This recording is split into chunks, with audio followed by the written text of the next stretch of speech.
Hello friends, in this PPT we will be seeing about the meetings and particularly meetings में भी हम देखेंगे board meetings under Indian Companies Act 2013 business law. Meetings जैसे देखें तो generally bifurcation उसको दो टाइप में कर सकते हैं, एक है बोर्ड मीटिंग और दूसरा है general meeting. Board of directors यानी कि जो कंपनी के मैनेजमेंट में है, इनकी जो मीटिंग्स होती है उसे हम बोर्ड मीटिंग कहते हैं। अब बोर्ड मीटिंग अगर सही तरह से रेगुलर इंटरवल्स पे हो तो माना जाता है कि कंपनी का जो डिसीजन मेकिंग पावर है जिस बोर्ड ऑफ डायरेक्टर्स में है वो बराबर से यूटिलाइज हो रहा है। बोर्ड ऑफ डायरेक्टर्स की मीटिंग कहीं भी जगह पे मीटिंग यानी कि जहाँ पे दो लोग या दो से ज्यादा लोग आपस में मिलकर कुछ डिस्कशन कर उसे मीटिंग कहते हैं। और जहाँ पे बोर्ड ऑफ डायरेक्टर्स जब मिलके एक साथ बात करे, नतीजे ले, डिसीजंस ले, उसे हम बोर्ड मीटिंग कहते हैं। अब ये जो बोर्ड मीटिंग है उसके सेक्शन हमें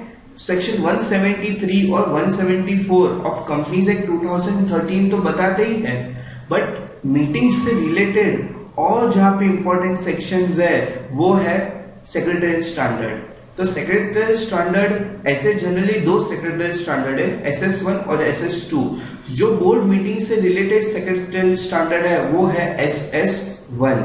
तो कंपनीज एक्ट के साथ साथ अगर हमें मीटिंग से रिलेटेड और भी प्रोविजंस को कंप्लाई करना है तो हमें वो सेक्रेटरियल स्टैंडर्ड्स को भी देखना पड़ेगा, करेक्ट। तो आइए देखते हैं बोर्ड मीटिंग में कौन से सेक्शंस एप्लीकेबल है। तो फर्स्ट है section 173 deals with meeting of board. Section 174 deals with quorum. Quorum यानी कि जब भी कोई भी बोर्ड मीटिंग हो तो minimum number of members to be present is quorum. तो यहाँ पे मिनिमम कितने डायरेक्टर्स प्रेजेंट होने चाहिए मीटिंग में, वो कोरम कहा जाएगा। तो 174 कोरम कहता है। और सेक्रेटरियल स्टैंडर्ड 1 बोर्ड मीटिंग के रिलेटेड जहां पे कंपनीज एक्ट 2013 स्टॉप होता है यानी कि एक लेवल पे खत्म हो जाता है, उसको आगे एक्सटेंशन देता है सेक्रेटरियल स्टैंडर्ड, तो उसको भी इसमें हमने इनकॉर्पोरेट किया है, करेक्ट। फ्रीक्वेंसी देखते हैं कि कितनी बार बोर्ड मीटिंग बुलानी चाहिए। तो अगर नई कंपनी इनकॉर्पोरेट हुई है, न्यूली इनकॉर्पोरेटेड कंपनी है, तो न्यूली इनकॉर्पोरेट कंपनी की बोर्ड मीटिंग कब होगी?